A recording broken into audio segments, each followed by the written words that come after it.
편하게 앉으시고 항상 법문을 들을 때에도 그리고 집에서 자선이나 행선을 하실 때에도 지금 전체적인 몸과 마음의 상태가 어떤지 긴장하고 있는지 힘이 들어가고 있는지 충분히 이렇게 이완되어 있고 편안한 마음인지 이런 것들은 먼저 점검하십시오. 물론 그렇게 점검하라고 하는 것이 무조건 편안해야 된다, 힘이 들어가면 안 된다 이런 의미라기보다는 힘이 들어가면 들어간 줄 알고 마음이 편안하면 편안한 줄 알면서 들으라는 것이죠. 우리가 좌선이라고 하는 것도 행선이라고 하는 것도 사실 수행이다라고 하니까 뭔가 특별한 것 같지만 사실은 좌선은 앉아 있는 거예요. 근데 앉아 있는데 다만 앉아서 자기 자신에게서 일어나는 것을 알도록 노력하는 거고, 행선이라고 하는 것은 걸으면서 자기 자신에게서 일어나는 것을 알도록 노력하는 것인데, 그렇게 이제 수행을 할 때, 그 법문을 들을 때 우선 먼저 이제 그런 몸과 마음의 상태가 지금 어떤지를 한번 이렇게 전체적으로 점검을 한번 해 주시라는 거죠. 우리가 사실 일상에서 사띠가 없거나 사띠가 약한 상태로 계속 이렇게 생활을 하다가 보면요, 작은 일들에도 몸과 마음은 힘을 주고 긴장을 할 때가 많습니다. 근데 그거를 미처 알아차림하지를 못하죠. 그러다 보니까 그런 상태로 이제 수행을 하다가 보면 그런 몸과 마음의 긴장감이 계속 이어질 때가 있기 때문에 먼저 한번 전체적으로 점검을 해보라고 이제 말씀을 드리는 거예요. 그리고 자주 얘기하는 것이지만 그렇게 우리가 힘을 빼는 거, 뭔가 이렇게 몸과 마음이 편안한 상태로 있고 힘이 빠지는 것 자체도 사실 그게 수행이에요. 어떻게 보면. 그죠? 우리가 물론 수행한다라고 하는 거, 명상한다라고 하는 거, 뭐 조금 다른 의미로 사용할 수는 있겠지만 어떻게 이렇게 근본적으로 본다면 우리가 수행이라고 하는 것은 좋은 마음들을 키우는 거잖아요.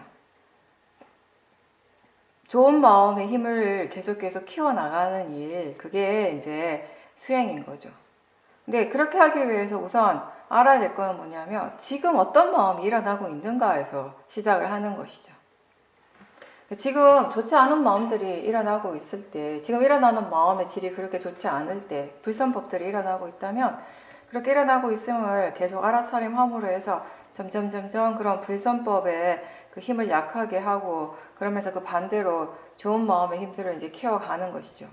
지금 충분히 좋은 마음들이 계속 일어나고 있다면 그 좋은 마음들이 힘을 좀 더 키워가는 것이에요. 또 마음이라고 하는 건 부처님 말씀하신 대로 개발되어지는 것이기 때문에 우리가 어떤 방향으로 마음을 개발하는가에 따라서 충분히 개발되어질 수 있는 것이기 때문에, 그래서 우리가 수행을 하는 것이고요. 마음이 이미 정해져 있는 것이라면, 결정돼 있고 변하지 않고 움직이지 않는 것이라면 사실 수행을 할 수 없겠죠. 수행을 하는 의미도 없고. 근데 마음의 성질이라고 하는 것은 계속 변한다라는 것입니다. 우리가 바른 견해를 가지고 이 마음을 계속 개발을 시켰을 때 점점 마음의 질이 좋아질 수 있다라는 것이에요. 그래서 수행을 통해서 이렇게 궁극적으로 개발되어지는 여러 가지 좋은 마음들의 그 요소들이 있죠. 그 중에 가장 대표적인 것을 우리가 오력이라고 부릅니다. 사띠, 사마디, 위리야, 신심, 지혜입니다. 네, 그 중에서 우선 사띠, 알아차림을 우선적으로 개발을 해야 합니다. 알아차림과 그리고 그렇게 알아차리는 마음의 바른 견해, 이 두 가지를 바탕으로 알아차림을 계속 개발하고 또 개발해 나갈 때 나머지 다른 좋은 마음의 그런 요소들의 힘이 자연스럽게 생겨난다라는 것입니다. 그리고 이 우리가 수행을 한다라고 할 때 수행하는 마음과 그 마음의 대상이 되는 부분, 이 두 가지가 항상 함께 일어납니다. 수행의 대상은 몸에서 일어나는 여러 가지 현상들이거나 또는 마음에서 일어나는 여러 가지 실제하는 작용들 다 가능합니다. 다 수행의 대상이 될 수 있습니다. 이렇게 여러 가지 그때그때 알 수 있는 대상들을 사용해서 그렇게 알아차리는 그 마음을 개발하는 그것을 우리는 수행이라고 부릅니다. 따라서 이 수행은 몸이 하는 것이 아니라 마음의 일입니다. 알아차린다라고 하는 것은 몸의 일이 아니라 마음의 일입니다. 그리고 대상으로서 매 순간순간 알아지는 그런 마음들 또한 굉장히 다양합니다. 때로는 우리가 탐심의 마음을 대상으로 알아차림하기도 하고, 또 화의 마음을 알아차림하기도 하고요. 또 어떨 때는 지혜가 일어날 때 지혜의 그 마음을 또 대상으로 알아차리기도 하고, 불안해하는 마음, 뭐 걱정하는 마음, 여러 가지 마음들이 있겠죠. 그런 것들이 다 일어날 때 그걸 알아차린다면, 지금 어떤 마음이 일어나고 있다라고 알아차린다면 그 마음이 이제 대상이 되는 것입니다. 그렇게 여러 가지 다양한 마음들이 대상으로서 알아지고 있을 때, 그러한 여러 가지 다양한 마음의 작용들을 대상으로 지켜보고 있는 또 다른 마음이 또 분명하게 일어나고 있습니다. 그 마음을 우리는 알아차림이라고 부르는 거죠. 또는 수행하는 마음, 또는 관찰하는 마음이라고 이렇게 부릅니다. 이렇게 대상이 되는 마음과 그것을 알아차리는 마음, 마음이라는 점에서는 같지만 서로 다른 성질로서 일어납니다. 무엇인가 하면 대상이 되는 마음은 알아지는 성질이고, 그리고 수행하는 마음은 아는 성질이죠. 그리고 때로는 어떻게 수행하는가에 따라서 알아차리는 마음, 그것 또한 그 자체도 수행의 대상이 될 수 있습니다.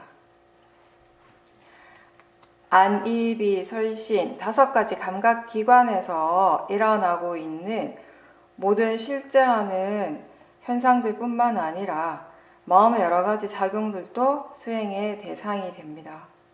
그리고 알아차림이라고 하는 것 또한 그런 여러 가지 마음의 작용 중에 하나이죠. 따로 어떤 특별한 것이 아니라 우리에게 항상 일어나고 있는 여러 가지 마음의 작용 중에 하나입니다. 그렇기 때문에 이 알아차림 또한 대상이 될 수 있습니다. 우리가 지금 소리를 듣고 있습니다. 그 듣는다라고 하는 것은 결국 이 소리라는 대상을 마음이 알기 때문에 가능한 겁니다. 그리고 알아차림이라고 하는 건 소리와 그 소리를 아는 마음, 이 2가지를 다 아는 것입니다. 즉, 듣고 있다라는 것을 다시 알아차리는 것이죠. 마찬가지로 본다라는 것도 마음이 형색이라고 하는 그런 대상을 알기 때문에 우리는 볼 수 있는 것입니다. 그 알아차림이라고 하는 것은 대상과 그것을 아는 마음, 이 2가지를 다 아는 것입니다. 즉, 볼 때 보고 있다라는 것을 다시 아는, 알아차리는 그 마음입니다. 우리가 각자 자신의 몸과 마음에서 실제로 일어나고 있는 여러 가지 현상들을 지켜보면서 거기에서 알 수 있게 되는 것, 알아지는 것들이 사실은 참 많습니다. 지금 무엇이 일어나고 있는지를 보고 또 계속 지켜보고 그 진행 과정들을 최대한 이어서 우리가 볼 수 있을 때 거기에서 많은 것들을 알게 되는 것입니다. 바른 견해로 수행을 할 때 그 수행이 어떻게 되어지는지, 그리고 반대로 견해가 바르지 않을 때에는 그 결과가 어떤지 우리가 알아차림, 몸과 마음에서 일어나는 것을 지켜보는 이 알아차림을 통해서 다 알 수 있습니다. 그리고 이렇게 원인과 결과를, 일어나는 진행 과정을 다 지켜보고 거기에서 원인과 결과를 다 알 수 있기 때문에 지혜가 생기는 것입니다. 누구에게나 다 좋은 마음이 일어나기도 하고 또 좋지 않은 마음이 일어나기도 합니다. 선법과 불선법, 이 각각의 자연적인 성품, 성질은 분명히 다릅니다. 그렇지만 그게 어떤 마음이든지, 그게 선법이든지 불선법이든지 일어나고 또 일어난 것은 반드시 사라집니다. 항상 어딘가에 항상 존재하고 있는 그런 마음은 없습니다.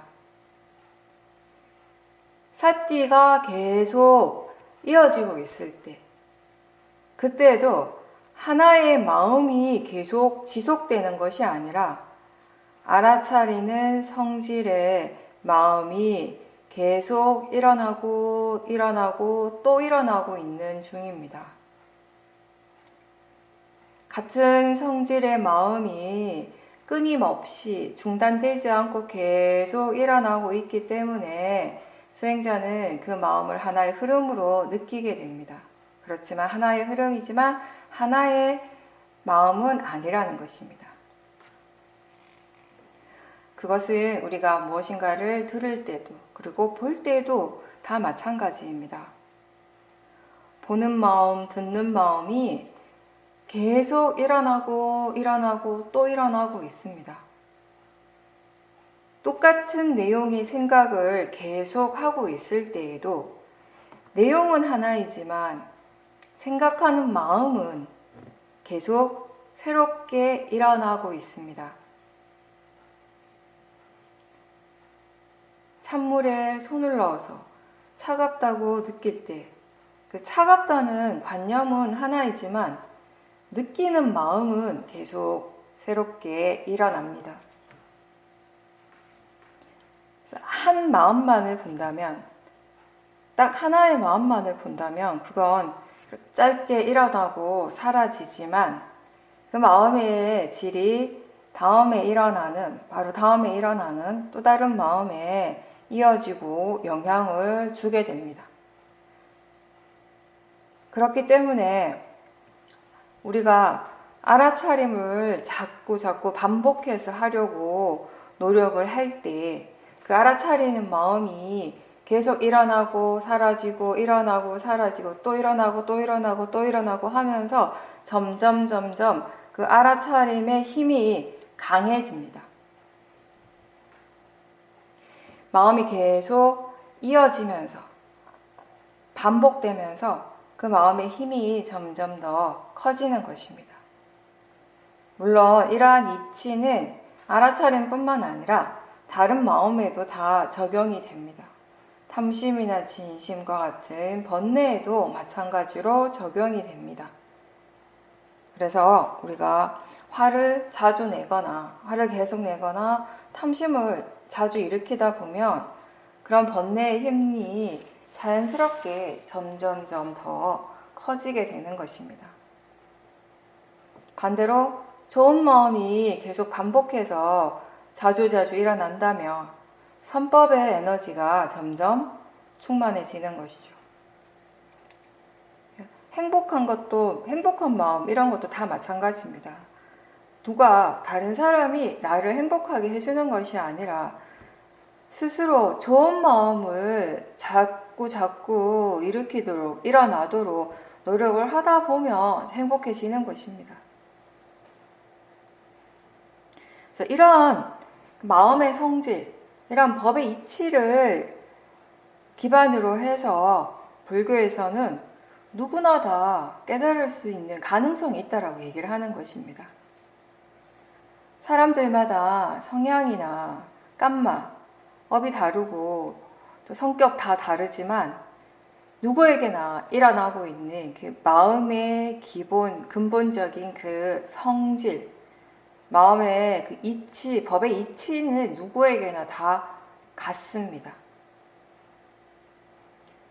좋은 마음을 개발하는 노력을 끊임없이 계속 하면서 그렇게 마음의 힘을 좋은 방향으로 계속 키워간다면, 증장시킨다면 원인 결과라는 그 자연적 이치로서 열반을 향해 나아갈 수 있는 그 가능성은 누구에게나 다 있다는 것입니다.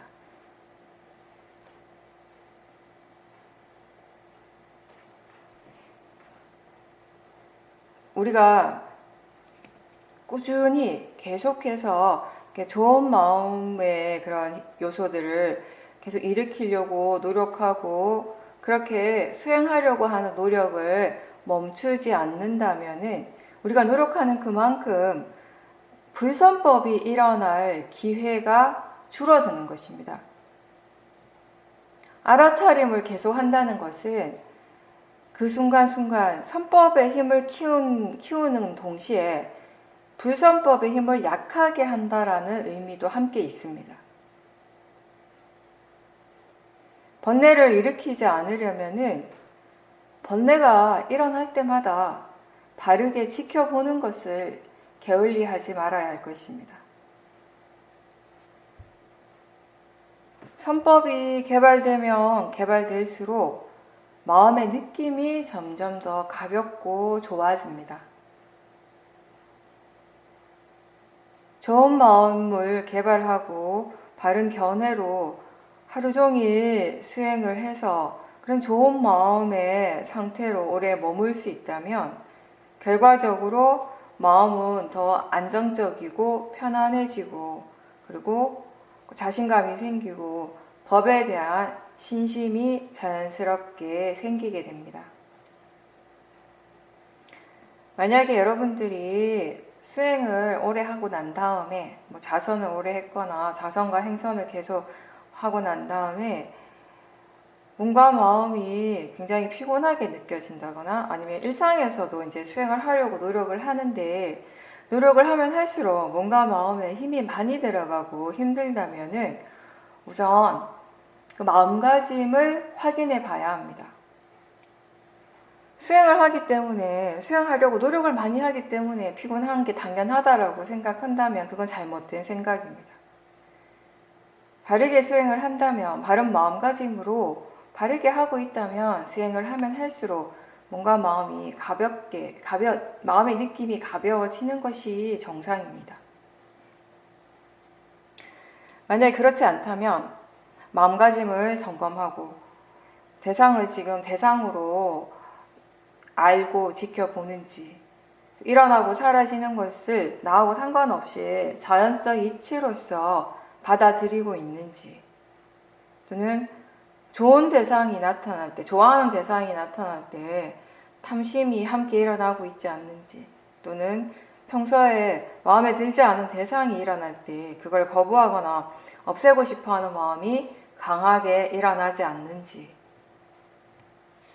사실 이런 식의 대상에 대해 반응하는 마음들은 굉장히 오랫동안 반복해서 거의 항상 일어나고 있었기 때문에 습관적으로 너무나 자연스럽게 지금 또 일어나고 있고 그거를 스스로 알아차리지 못할 때가 있습니다.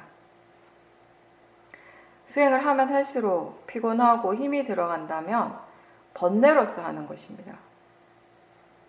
그래서 항상 지금 어떤 마음으로 수행하는지 어떤 마음가짐으로 수행하는지를 봐야 하는 것입니다. 어떤 때는 우리가 수행을 계속 하다 보면 어떤 때는 알아차림이 잘 되는데 어떤 때는 알아차림하는 것이 어렵게 느껴집니다. 그래서 한참 동안 알아차림이 없고 수행이 잘 안 될 때 그럴 때는 수행이 재미가 없고 지겨워집니다. 수행이 잘 안 될수록 그거에 대해서 불만족스러워하기 때문에 이미 지금 마음가짐이 바르지 않을 확률이 굉장히 높습니다. 우리가 애기들이 걸음마를 처음 배울 때 자꾸 넘어지죠. 넘어지지만 다시 일어나서 걷고 또 다시 일어나서 걷고 계속 여러 번 계속 반복해서 연습하고 그렇게 시도하면서 점점 익숙해지는 것처럼 이렇게 마음의 질이 떨어졌을 때 그때 삿디 알아차림으로 다시 돌아오는 법에 대해서 스스로 많이 연습을 할 필요가 있습니다. 수행하는 것 자체에 대해서 수행자 스스로가 능숙해져야 되는 것이죠. 마음의 질이 안 좋을 때 빨리 원래대로 돌아가고 싶어서 서두르고 조급해지는 경우가 많은데 사실 그 원래라고 하는 그 마음의 상태, 원래의 마음 상태가 따로 있지 않습니다. 지금 일어나고 있는 그 마음이 사실 전부예요.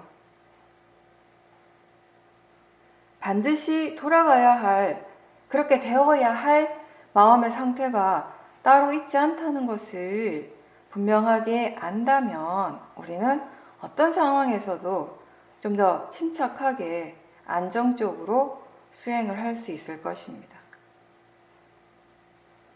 뭔가 이미 정해놓은 것이 있을 때 조급해집니다. 서두르지 말고 지금 알아차릴 수 있는 대상을 알아차리면서 또 동시에 수행의 전체적인 과정을 볼 수 있다면 함께 지켜보도록 노력하면서 수행을 하는 것입니다. 우리가 이제 불교의 수행을 얘기를 할 때 그 수행의 첫 번째 단계가 항상 마음의 관심을 자기 자신으로 돌리는 일이라고 합니다. 근데 처음에 그렇게 자기 자신에게 관심을 두는 것이 생각보다 쉽지는 않습니다. 안과 밖으로 적당하게 균형을 맞추는 것이 처음엔 잘 안 되기 때문에 자꾸 어느 한쪽으로 이렇게 기울어지게 됩니다. 수행자는 항상 자기 자신에게 관심을 두되 그러면서 본인이 해야 할 일을 또 할 수 있어야 합니다. 너무 한쪽으로만 치우친다면 힘들게 되죠. 일상을 다 내팽개치고 자성과 행선만 하고 있다면 일반 제가자로서 적절하지 않을 수 있고요. 또 바깥 일에만 너무 집중하느라고 대부분의 시간을 사티가 전혀 없이 보낸다면 이건 또 수행자로서 적절하지 않은 것입니다. 물론 수행하는 것이 아직 능숙하지 않을 때에 마음은 계속 한쪽으로 기울어질 수밖에 없어요. 수행을 할 때에는, 수행해야지라고 할 때는 주로 대상에만 강하게 집중을 하고 또 일반 생활을 할 때는 한참 동안 수행하는 자체를 잊어버리고 그냥 이런 식으로 한쪽으로만 치우치는 경우가 많습니다. 마음의 균형이 아직 맞지 않은 상태이죠. 수행이 아직 능숙하지 않은 상태이고. 그렇게 생활을 하면 사실 이 사티의 힘을 키우는 것이 굉장히 어렵습니다. 그래서 사람들이 짧은 시간에 이 수행의 힘을 키우기 위해서 센터에 가거나 해서 집중 수행을 하죠. 물론 지금은 코로나 때문에 힘들지만 예전에는 그런 식으로 수행을 많이 했죠. 그렇게 집중 수행을 하러 가게 되면요. 근데 그 집중 수행이라고 하는 것도 수행자가 본인의 일상생활에서 어느 정도 수행을 유지를 하고 있었다면요. 그런 집중 수행을 했을 때 마음의 질이 굉장히 좋은 쪽으로 빨리 이렇게 바뀔 수 있고 좋은 영향을 쉽게 받게 되지만 이게 이미 마음의 질이 많이 떨어져 있는 상태로 일상에서 수행이 거의 되지 않은 상태에서 가서 하면 무조건 집중 수행을 한다고 해서 처음부터 다 잘 되지는 않거든요.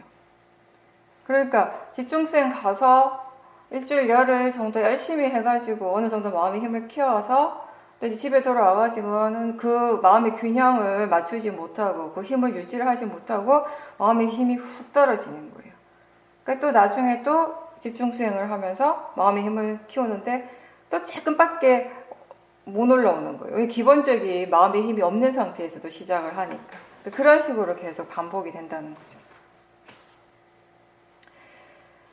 자기 자신에게 관심을 두고 일상의 삶을 살아갈 때에도 항상 마음의 관심을 어느 정도는 항상 자기 자신 쪽에 두고 자기 자신의 몸과 마음에 그 마음의 관심을 둘 수 있는 거기에 머물 수 있는 그 방법을 스스로 이렇게 계속 이렇게 터득해 가야 합니다.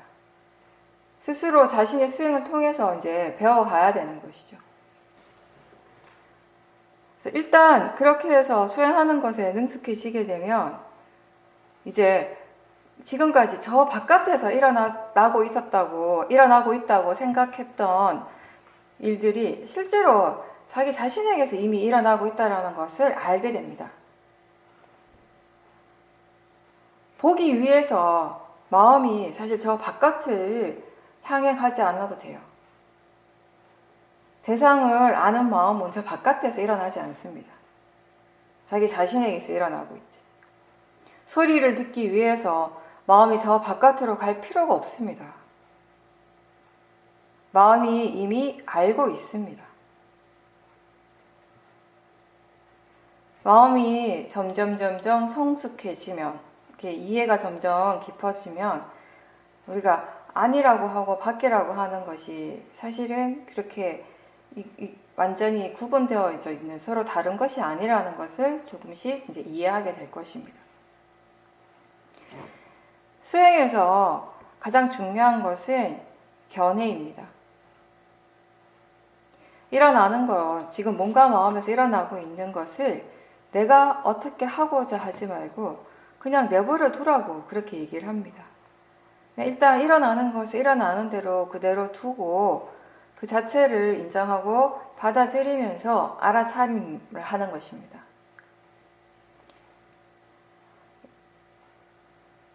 알아차림이 바른 견해와 함께 항상 있도록 노력해야 합니다. 알아차림이 자연스럽게 될 때 마음이 조사를 하게 되고 그런 과정들을 통해서 법에 좀 더 가까이 다가갈 수 있게 되는 것입니다.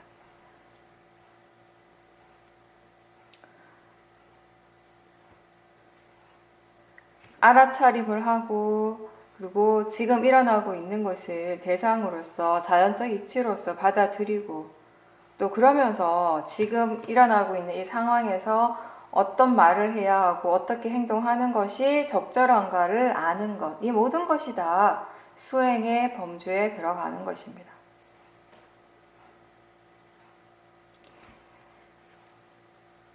좋아하는 대상을 만나면 탐심이 일어납니다. 반대로 싫어하는 대상을 만나면 진심이 일어나죠. 마치 좋아하는 먹잇감을 보면 막 흥분해서 날뛰는 그런 동물들처럼 우리의 마음도 그렇습니다. 때로는 그 마음이라고 하는 것이 너무 제 멋대로인 것 같고 제어되지 않아서 힘들게 느껴지고 또는 위험해 보이기도 하는데 어떤 순간이라도 그때 어떤 마음이라도 그때 알아차림이 함께 있다면 알아차림을 항상 할 수 있다면 그런 마음들도 역시 안정적이 될 수 있을 겁니다. 지금 일어나는 것을 어떻게든 빨리 멈추게 하거나 또는 지금 일어나는 것보다 더 좋게 만드는 것보다 지금 일어나고 사라지는 그 모든 전체적인 과정들을 다 지켜볼 수 있는 알아차림이 있는 것, 그게 훨씬 더 중요합니다. 그렇게 진행 과정들을 지켜보면 볼수록 거기에서 더 많은 지혜가 일어날 것입니다. 탐심이나 진심, 이런 번뇌를 없애기 위해서 애를 쓸 필요는 없고 그 대신에 거기에 알아차림이 있도록 하는 것입니다. 그리고 그 전체적인 진행 과정에 대해서 최대한 알아차릴 수 있도록 할 수 있는 만큼 노력하는 것입니다. 그렇게 하다 보면 지혜가 지금 일어나는 번뇌에 대해서 무엇을 어떻게 해야 하는지를 알게 되는 것입니다. 탐심이 일어나고 있을 때 그 탐심을 분명하게 알아차리고 그 탐심의 진행 과정을 다 지켜볼 수 있다면 그 수행하는 마음에는 사티와 지혜가 함께 있습니다.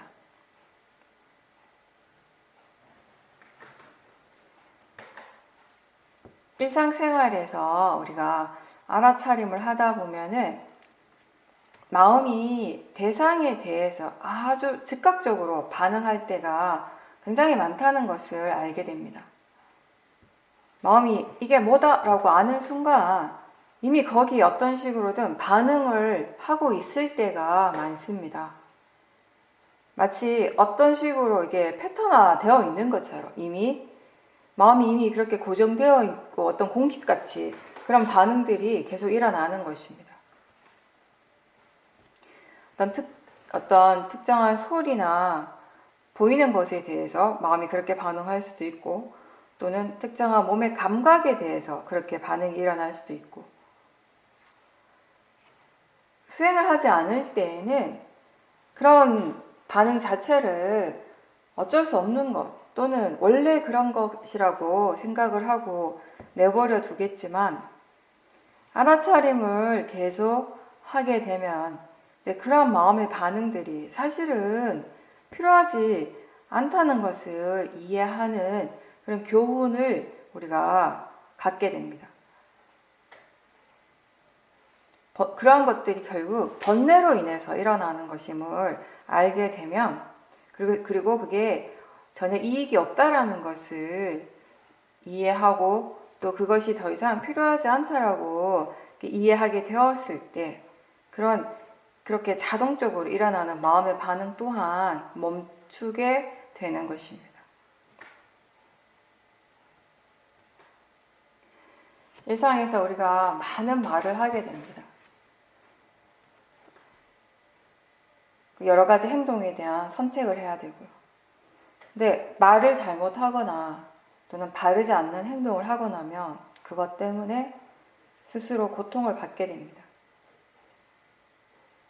우리가 다른 사람에게 화를 낼 때, 그래서 막 화로서 말이나 행동을 할 때, 사실 그렇게 함으로써 상대를 괴롭히고 싶은, 상대에게 상처를 주고 싶어 하는 그런 마음이 있는데, 번뇌는 항상 어리석음을, 모하를 기반으로 하기 때문에 그러한 화의 마음으로 인해서 진짜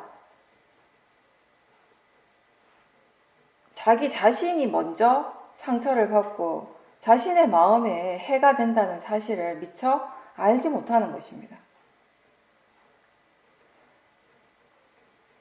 알지 못하기 때문에 바르지 않는 행동을 반복하게 되는 것입니다.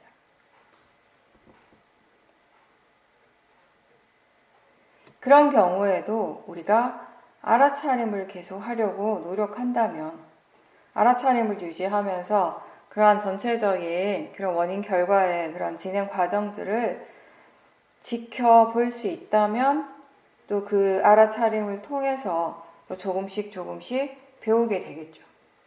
화라고 하는 것이 정말 필요한 것인지, 그것이 정말 자신에게 이익이 되는 것인지. 그럼 불선한 마음으로, 바르지 않는 마음으로 하는 말과 행동이 자기 자신에게 실제로, 자기 자신의 몸과 마음에 실제로 어떤 결과를 초래하는지를 우리가 사티를 통해서 분명하게 보게 되고, 또 그게 진짜 나한테 아무런 이익이 없다라는 것을 깨닫는 것, 그게 바로 수행이 주는 큰 가르침입니다.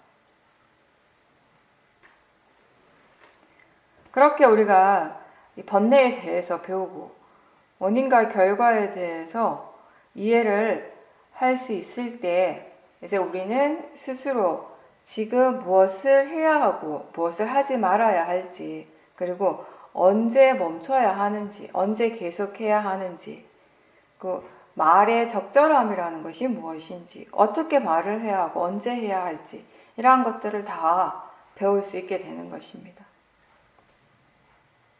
그러므로서 이 수행의 지혜는 우리의 삶을 평온하고 행복하게 해주는 것이죠. 우리가 사실 해야 할 일을 하고 하지 말아야 할 일을 하지 않는다면요, 우리 마음은 항상 편안하고 행복합니다. 우리가 무엇인가에 대해서 이해를 할 때마다 사실은 그때 그 마음이 이해할 수 있는 만큼, 딱 그만큼 이해하는 것입니다. 이해하지 못하는 것들이 아직 많이 있다는 것 또한 함께 알아야 합니다. 수행하는 중에도, 수행을 하고 있어도 탐심이나 진심이 일어나기도 합니다. 그렇다면 그런 번뇌들을 먼저 알아차려야겠죠.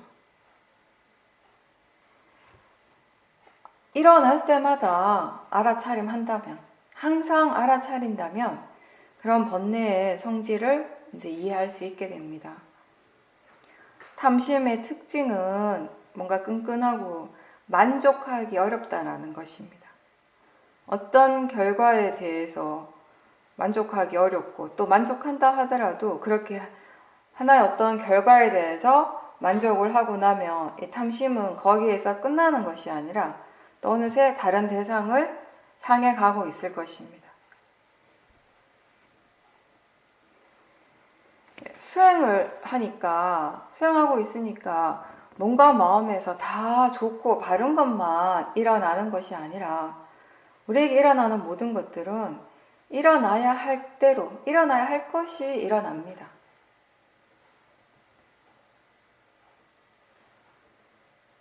그렇게 일어나는 것들을 대상으로 지켜보면서 그런 모든 과정들을 지켜보면서 원인 결과를 알게 되었을 때 선법의 과보와 불선법의 그 결과에 대해서도 보다 더 분명하게 알게 되고 또 왜 바른 견해가 있어야 하는지 왜 선법의 마음이 중요한지 이러한 것들에 대해서 이해하게 되는 것입니다. 이런 지혜가 일어나기 위해서 무엇보다도 이 수행하는 방법에 대한 이해는 다른 어떤 큰 지혜보다 굉장히 중요한 부분입니다. 그리고 수행할 줄 아는 지혜가 있을 때 이 사티의 가속도가 생기게 되는데 이 가속도가 또 수행에서 굉장히 중요합니다. 알아차림이 점점 익숙해지고 자연스러워지면서 수행하는 것 자체에 대한 흥미가 생기기 시작을 해요. 사실 대부분 수행자가 지금 자기가 하고 있는 이 일, 이 수행이라고 하는 일이 도대체 이게 뭔지, 이걸 도대체 어떻게 해야 하는지를 모르는 상태에서 이 수행에 흥미를 가지기라는 건 굉장히 힘든 것이거든요. 그죠? 흥미라고 하는 거는 사실 내가 그것에 대해서 어느 정도 좀 할 수 있게 되었을 때, 그걸 하는 데 있어서 뭔가 이렇게 여유가 생겼을 때 흥미도 더 생겨날 수 있는 것이거든요. 그렇게 수행이 익숙해지고 자연스러워지면서 수행하는 것 자체에 흥미가 생기고 마음의 관심이 항상 수행 쪽으로 이렇게 단마로 마음의 관심이 이제 향하게 되죠. 그러면서 이렇게 알아차리는 데 필요한 적절한 힘을 그때그때 마음에 알아서 이제 사용을 하고 그러면서 나는 특별하게 뭔가 이렇게 노력을 하는 것 같지 않은데 수행은 계속 이어지고 있어요. 나하고 상관없이 마음은 계속 수행을 하고 있는 그런 느낌이 들게 됩니다. 이게 바로 수행에 가속도가 생겼다라는 것이죠. 그렇게 되었을 때 우리는 일상에서도 이제 수행을 훨씬 자연스럽게 할 수 있게 되고 그래서 그 결과로 이제 마음의 힘이 더 강해지고 더 미세한 대상들도 알아차리고 이해할 수 있게 되는 것입니다. 근데 이러한 결과가 그냥 갑자기 아무런 이유 없이 그냥 일어나지는 않습니다. 절대로.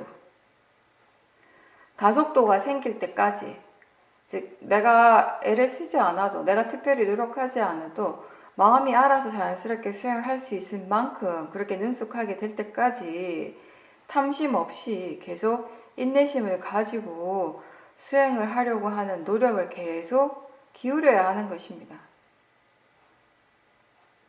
우리는 법을 이해하기 위해서, 단마를 이해하기 위해서 강하게 집중을 하는 것이 아니라 그 대신에 이런 지혜, 수행의 가속도에 이러한 힘에 의지를 하는 것입니다.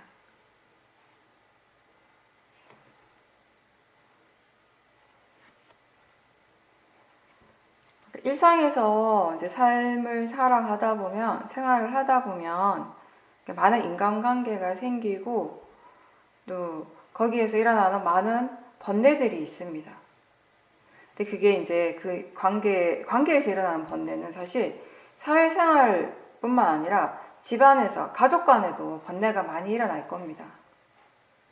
그러한 번뇌들이 일어날 때마다 피하지 말고 그걸 대상으로 자연적 이치로서 지켜보려고 이제 노력을 계속 한다면 그런 굉장히 생생하고 현실적인, 어떻게 보면 정말 진짜 번뇌의 그런 성품에 대해서 배울 수 있는 좋은 기회가 되는 것입니다. 강한 번뇌가 일어날 때, 왜 이런 것이 일어나지? 왜 나한테 이런 것이? 이런 생각을 한다면 지켜보는 마음에 이미 번뇌가 있는 것이지만,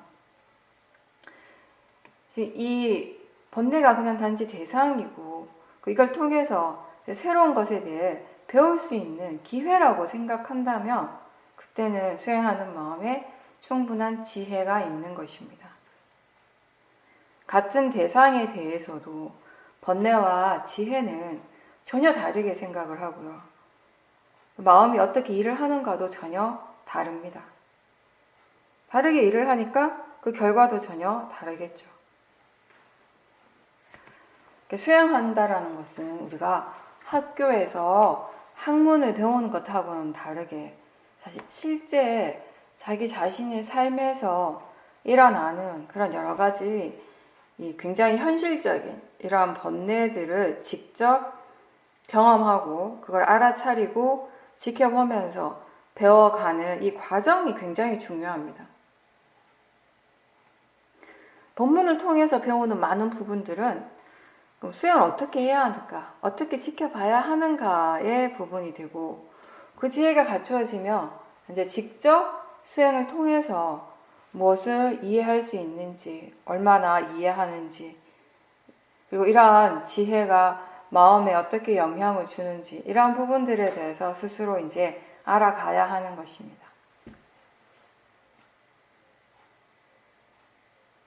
법의 성질에 대해서, 우리가 법이라고 하는 것에 대해서 다른 사람을 통해서 들으면 그 순간은 자신도 그걸 이해하는 것 같지만, 아는 것 같지만 사실 진짜 이해한 것이 아니기 때문에 금방 잊어버리고 현실 상황에서 잘 적용하기가 어렵습니다.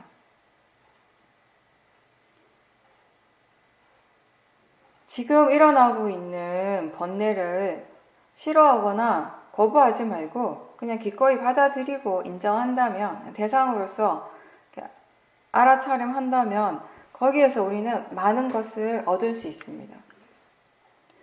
어차피 일어나는 것은 같은데 그 일어나는 대상을 향해서 마음가짐, 견해가 다를 때 그 결과도 완전히 달라집니다.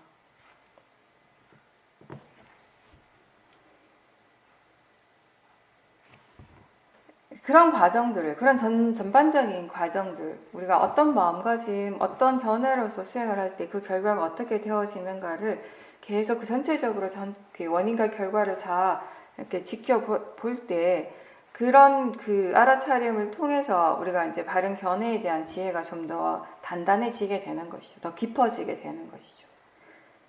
왜 견해가 발라야 하는지를 이해했을 때 견해는 바르게 되는 것입니다.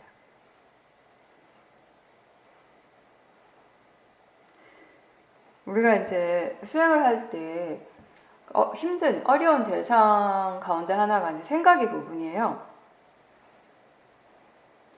수행자들이 수행센터에서 집중 수행을 할 때는 그래도 어느 정도 생각을 관찰을 할 수 있다가도 집에 돌아가거나 또 직장에서 일을 할 때 또는 본인한테 뭔가 중요한 일이 생겨가지고 문제가 생겨서 그거를 해결해야 될 때, 그럴 때는 생각을 대상으로 전혀 수행을 할 수 없게 됩니다. 뭔가 이 일을 해결하기 위해서 어떤 생각을 할 때 그 생각의 뒤에는 항상 번뇌가 있게 마련이죠. 그렇다면 그 생각을 일으키는, 그 생각의 원인이 되는 그 번뇌를 먼저 지켜봐야 합니다. 물론 몸과 마음의 느낌도 관찰하고 진행 과정들을 전체적으로 지켜보도록 노력을 하면서 그 과정에서 일어나고 있는 그런 번뇌들을 분명히 알아차려야 하는 것입니다. 우리가 기본적으로 해야 할 생각, 지금 꼭 필요한 생각은 해야 하지만 중요한 건 뭐냐면 수행을 하거나 하지 않거나 생각을 하긴 해야죠. 그죠? 하지만 중요한 건 번뇌 없이 할 수 있도록 노력하는 것이 수행이라는 것입니다. 생각 없이 우리는 아무것도 못합니다. 따라서 이 생각을 대상으로 알아차리려고 하는 연습이 많이 필요합니다. 생각하는 마음은 생각하는 일을 하고요. 그걸 알아차리는 마음은 알아차림을 합니다. 이렇게 대상과 수행하는 마음이 함께 가고 있을 때 대상이 수행하는 쪽에 영향을 미치지 않고 그냥 각자의 그 작용을 하면서 일을 하면서 계속 나란히 갈 수 있다면은 그때는 어느 정도 지혜가 있는 상태입니다. 근데 이 두 마음의 균형을 살펴볼 때 일어나는 쪽에 힘이 알아차리는 쪽보다 훨씬 강하다면 대상에 빠지게 되고 알아차림을 놓치게 되는 겁니다. 생각이 내용에 빠지고 번뇌가 일어나서 그 생각을 알아차림하기가 힘들게 되는 것입니다. 반대로 수행에 가속도가 있다면 우리가 놓치지 않고 그 생각을 알아차릴 수 있을 것입니다. 알아차림의 힘이 좋아진다면 그 대상 쪽보다 수행하는 마음 쪽의 힘이 좋다면은 생각이 계속 일어나고 있어도 알아차림을 함께 계속 유지할 수 있게 되는 것입니다. 근데 알아차림의 힘이 좋은데 그에 비해서 번뇌가 더 크게 일어나 버린다면 또 사띠가 사라지게 됩니다. 이런 식으로 우리가 지켜보는 마음이 얼마만큼 이해하는가, 지켜보는 마음의 힘이 얼마나 좋은가에 따라서 우리가 이 생각이라고 하는 대상으로서 분명하게 알아차림하고 그 진행 과정 전부를 다 볼 수 있을 때도 있고 또 그렇지 않을 때 이걸 대상으로 아는 지혜 또는 자연적 이치를 이해하는 지혜의 힘이 너무 부족할 때 또는 그 번뇌의 힘이 너무 강할 때에는 이 생각을 대상으로 지켜보는 것이 힘든 것입니다.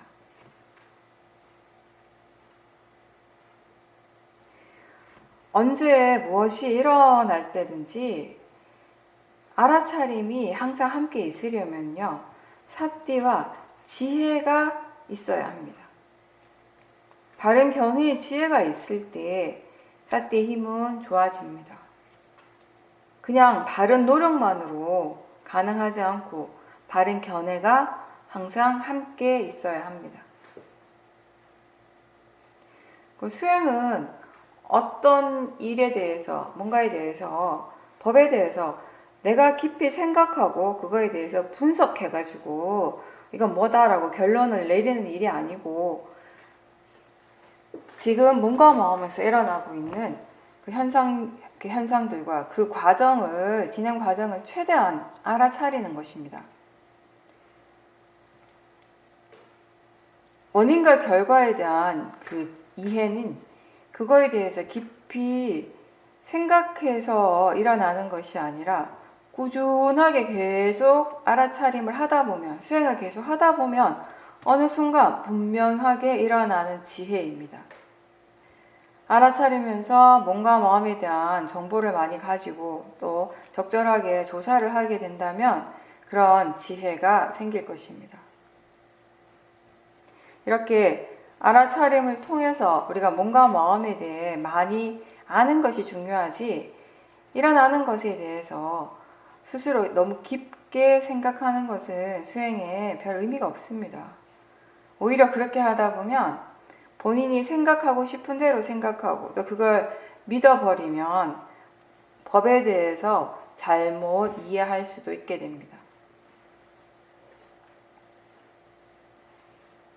사띠를 통해서 축적되어진 몸과 마음에 대한 많은 정보들을 활용을 하고 또 수행을 통해서 얻어지는 작은 이해들이 함께 이렇게 일을 하면서 점점 이 지혜의 깊이가 깊어지게 됩니다. 근데 중요한 것은 어떻게 되어지기 위해서 수행하는 것은 아니라는 점입니다. 우리는 그냥 수행을 할 뿐이라는 그 사실이 가장 중요합니다. 지혜가 생기는 것, 그 자체를 목적으로 두지 않고요. 원인 결과의 과정의 일부로서만 이해한다면, 그렇게 이해한다면 가볍게 탐심 없이 수행할 수 있을 겁니다. 물론 우리가 자신에게서 일어나는 모든 것에 대해서 다 이해해야 한다는 것은 아닙니다.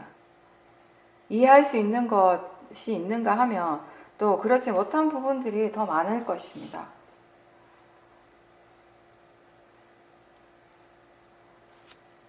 이해할 수 있는 만큼 이해하는 것이고요. 지금 지혜가 일어나지 않더라도 지금 알아차릴 수 있는 대상을 알아차리는 일을 항상 해야 하는 것입니다. 그렇게 함으로 해서 때로는 지금 수행을 어떻게 해야 하는지를 아는 지혜가 생기고, 또 때로는 지금 일어나는 것이 이익이 있는지 적합한지를 아는 삼파자냐의 지혜가 일어날 때도 있습니다. 또 원인과 결과에 대한 이해가 분명하게 생길 때도 있을 것입니다. 어떤 지혜가 일어나던 그건 그 조건에 따른 결과로서 일어나는 현재의 마음입니다. 그리고 그 조건을 갖추어가는 일을 꾸준히 부지런히 하는 그런 수행자가 되어야 합니다. 결과를 쫓아가는 수행자가 아니라 그 결과가 일어날 수 있는 그 조건을 스스로 갖추어 가도록 노력하는 수행자가 되는 것입니다. 우리가 이제 일상생활에서 사람에 대해서든 어떤 물건에 대해서든 좋아하고 싫어하는 마음을 자주 경험을 하죠. 근데 좋아하건 싫어하건 그건 마음이에요. 그건 그렇게 일어나는 감정이지 내가 아니고 사람이 아닙니다. 그렇게 우리가 싫어하는 마음의 성질을 이해하게 되면 이제 누군가를 싫어하지 않게 될 수 있습니다. 그건 사람을 이해해서가 아니라 미워하는 마음의 성질을 이해했기 때문입니다. 저 사람을 싫어하든 이 사람을 싫어하든 싫어하는 그 마음의 성질은 같습니다.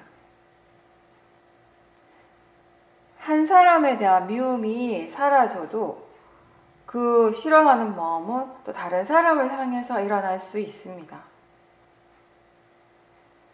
근데 그 마음의 자연적 이치, 그 성질을 이해했을 때에는 이 자연적 성질은 모든 것에, 모든 마음에, 모든 대상에 다 적용될 수 있는 것입니다. 이렇게 우리에게 일어나는 그 각각의 고유한 마음의 그 성질을 이해하게 되었을 때, 그게 어떤 식으로 작용하는지를 이해하게 됐을 때, 우리는 마치 어떤 무거운 짐을 내려놓는 것처럼 그렇게 뭔가 마음이 가벼워짐을 느끼게 됩니다.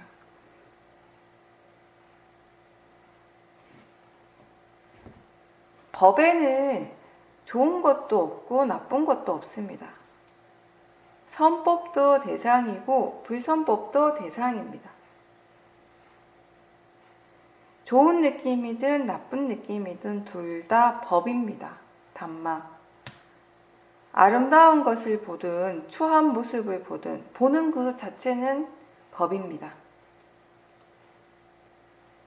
우리가 어떤 대상을 볼 때 그거에 대해서 아름답다 또는 그게 아름답지 않다라고 생각을 할 때 아름답다거나 아름답지 않다거나 둘 다 우리의 관념인 거죠.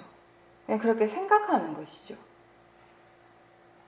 만약에 꽃을 보면서 마음이 아름답다라고 생각한다면 그 순간 분명한 것은 꽃은 그냥 꽃일 뿐이라는 겁니다. 그리고 마음이 그것에 대해서 뭐라고 말을 하는 것, 그건 그렇게 말하는 마음의 작용일 뿐이라는 것입니다. 생각하는 마음 작용이라는 것입니다. 내 마음이 아름답다라고 생각하고 있는 그 꽃이 실제로 아름다운 것은 아닌 것이죠. 다만 보이고 있고 그렇게 생각하는 마음이 일어나고 있습니다. 일상에서 사소하게 계속 그렇게 일어나고 있는 여러 마음에 대해서 우리가 항상 삿대를 두고 대상으로서 좀 물러나서 지켜본다면 우리가 그동안 그냥 당연하게 여겨왔던 많은 부분들이 사실은 당연하지 않음을 알게 될 것입니다. 당연히 아름다운 풍경이고 당연히 맛있는 맛이라고 생각했던, 그렇게 여겼던 것들이 그냥 단지 보이는 것이고 맛은 그냥 맛일 뿐이라는 것을 이해하게 될 때 이제 우리가 이전과는 전혀 다른 세상을 체험하는 것이에요. 모아로서, 어리석음으로서 바라보는, 체험하는 세상하고 사태와 지혜로서 바라보는 세상은 많이 다를 것입니다. 물론 그 세상이라는 것이 저 밖에 있는 세상이 아니라 자신의 마음이 육문에 일어나는 그 대상들에 대해서 어떻게 생각하고 그것에 대해서 어떻게 이해하고 있는가를 의미하는 것입니다. 우리에게 알아지는 세상이라고 하는 건 결국 육문의 대상들이 마음에 의해서 어떤 식으로 해석되어지는가에 따라 달린 것입니다.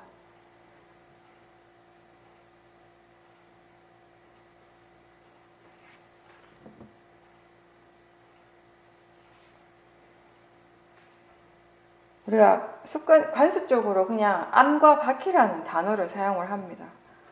근데 사실상 우리의 모든 체험들은 저 바깥에서 일어나지 않아요. 보이고 들리는 것, 생각하는 것, 맛과 냄새를 알고 느끼고 하는 것, 이 모든 것들이 결국 마음에 의해서 일어나는 것입니다. 마음에 의해서 알아지는 것들입니다. 그렇게 마음이 실제로 일어나고 있는 현상들을 매 순간순간 또 동시에 관념화하고 있습니다. 때로는 우리가 알아차림과 대상의 부분을 안과 밖으로 관념화할 수는 있지만 근데 결국 대상이라고 하는 것도요, 역시 무엇인가 하면 그 또한 마음에 의해서 알아지는 것입니다. 대상이라고 하는 것은 알아지는 성질이지 저 바깥에 있는 어떤 것이 아니라는 것입니다.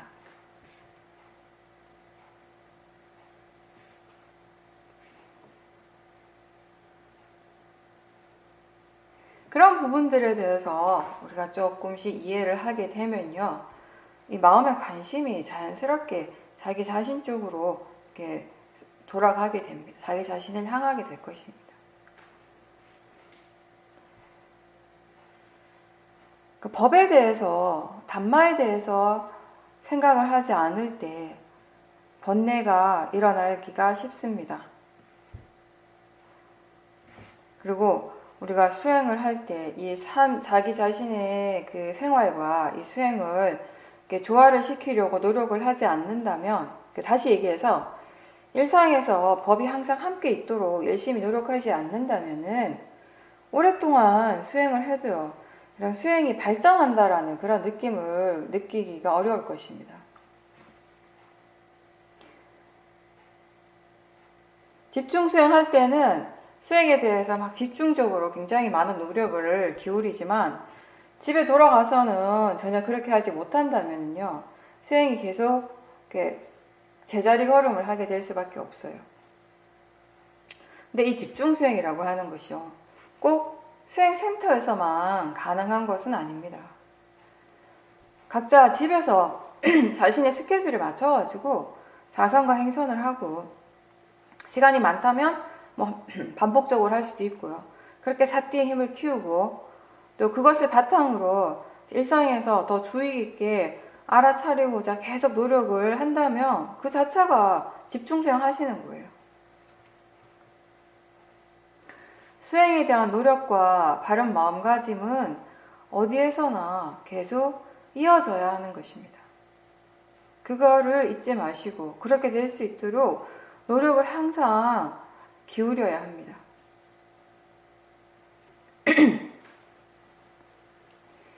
경자대 보면요, 저희 그 맞지마 니까에 보면 부처님 사촌이면서 그 부처님이 태어났던 그 왕국 카필라와뚜의 마지막 왕이었던 마하나마라는 왕이 부처님께 이렇게 자신의 죽음에 대한 질문을 드립니다. 그 왕은 열심히 수행을 했어요. 그래서 사당함에 이르렀어요. 네, 그랬지만 그 왕이다 보니까 너무 바쁜 일상을 살고 또 그러다 보니까 때로는 마음을 챙기지 못할 때가 있다는 것이에요. 그래서 부처님께 이런 질문을 하는 거죠. 너무 바쁜 일상 속에서 더러 마음을 챙기지 못하는 것을 고백하면서 그때마다 자신은 죽음이 두렵다라고 이렇게 이제 말씀을 드려요. 그랬을 때 부처님께서 이 마하나마 왕을 따뜻하게 위로하면서 이렇게 말씀하셨다고 합니다. 마하나마여, 그대는 두려워하지 말라. 그대의 죽음은 나쁘지 않을 것이다. 그대의 마음은 오랜 세월 믿음으로 굳건해지고 계행과 배움과 보시와 올바른 지혜로 굳건해졌다. 그러므로 그대는 두려워하지 말라. 동쪽으로 기울어진 나무의 뿌리를 자르면 동쪽으로 넘어지는 것처럼 믿음과 계행, 보시와 지혜를 부족한 제자는 열반으로 기울고 열반으로 향하며 열반으로 들어갈 것이다. 이렇게 말씀을 하셨습니다.